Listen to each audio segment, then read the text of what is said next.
Kasunod ng malakas na pagyanig sa Mindanao, kanselado ang ilang flights sa Ninoy Aquino International Airport.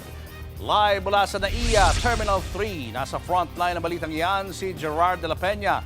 Gerard, ilang airlines ang nagkansela ng flights dyan at hanggang kailan ito?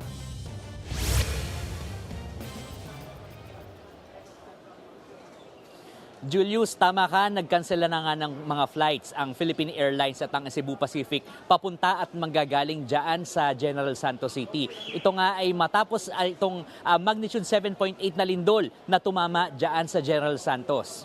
Ayon nga sa Department of Transportation, nagkalasan ng ilang bahagi ng kisame sa loob ng General Santos International Airport. Basag ang mga bintana at nagkandasira-sira ang mga pader.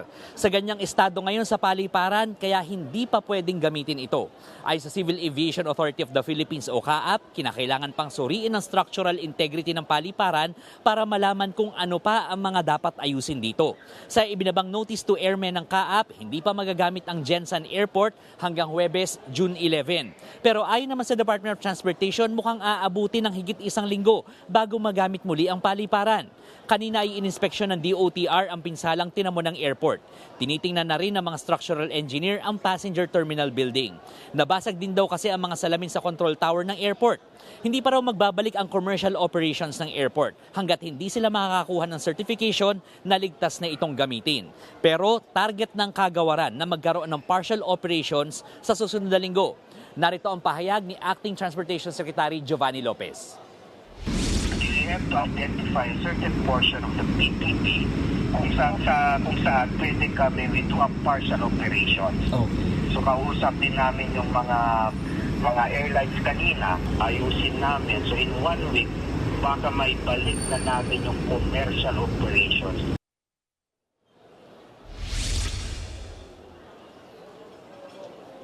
Tinatayang nasa 135 million pesos ang magagastos para maisaayos ang terminal.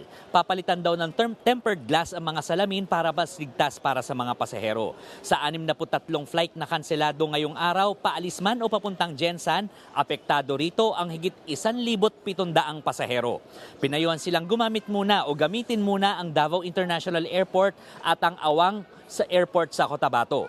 Magbibigay naman daw ng special permit ng DOTR para sa mga bus na maghahatid sa pagitan ng Davao International Airport, General Santos International Airport at Awang Airport sa Cotabato.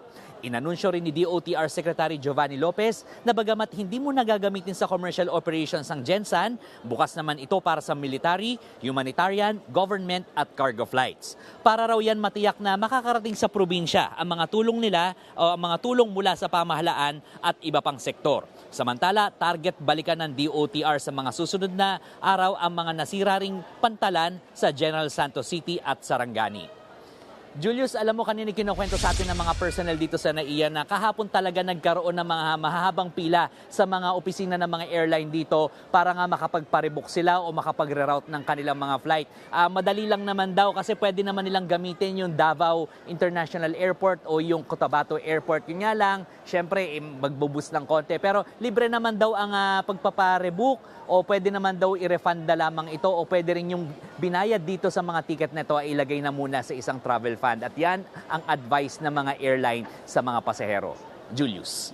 Maraming salamat, Gerard de la Peña. Mga kapatid, Julius Babaw po. Para sa komprehensibo at makabuluhang balitaan at talakayan, mag-follow at mag-subscribe na sa social media pages ng News 5.